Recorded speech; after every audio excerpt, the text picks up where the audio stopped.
কথোপকথন ছিল তৎকালীন প্রধানমন্ত্রী শেখ হাসিনার সাথে। সেই কথোপকথনের রেকর্ডগুলো আমরা দিয়েছি এভিডেন্সে।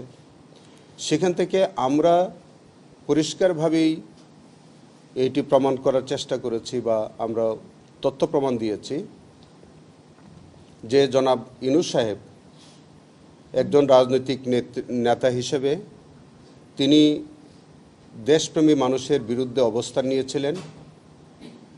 সাধারণ মানুষকে জঙ্গি ট্যাগ দিয়ে তাদের উপরে নিপীড়ন চালানোর জন্য নানান কৌশল বা নানান পরিকল্পনা এর সাথে তিনি জড়িত ছিলেন, যার ফলশ্রুতিতে বহু লোকের হতাহতের ঘটনা ঘটেছে, মানবতা বিরোধী অপরাধ সংঘটিত হয়েছে।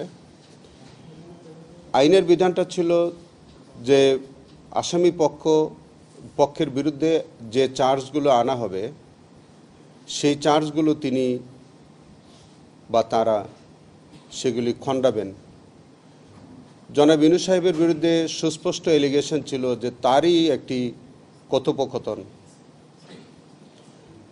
কিন্তু সেই কথোপকথনের মধ্য থেকেই তার সংশ্লিষ্টতা এগুলো ছিল। কিন্তু এই কথোপকথন তিনি সরাসরি অস্বীকার করেননি, বরঞ্চ তিনি এগুলা স্বীকার করেছেন। বরঞ্চ তার আইনজীবী বলেছেন যে তখন যারা আন্দোলনকারী ছিল তাদের আন্দোলন এই কার্যক্রমটাকে তারা টেরোরিস্টদের কার্যক্রম বলে তিনি আখ্যায়িত করেছেন এবং টেরোরিস্টকে প্রিভেন্ট করার জন্য বিভিন্ন কার্যক্রম বা বিভিন্ন রকমের পদক্ষেপ তারা নিয়েছেন বলে তিনি তাদের এই কার্যক্রমকে বরঞ্চ জাস্টিফাই করার চেষ্টা করেছেন। মূল কথা হচ্ছে জনাব হাসানুল হক সাহেব ইনুর যে কথোপকথন তিনি সেটা অস্বীকার করেন নাই। সেই কথোপকথনের মধ্যে জঙ্গি ট্যাগ দিয়ে জঙ্গি কার্ড খেলার নামে সাধারণ ছাত্র জনতাকে হত্যা করার যে পরিকল্পনা ছিল এবং যে হত্যাকাণ্ড হয়েছে সেই বিষয়টা পরোক্ষভাবে এবং প্রত্যক্ষভাবে অনেক কথাবার্তার মধ্যে দিয়ে সেটার সুস্পষ্ট প্রমাণ এসছে।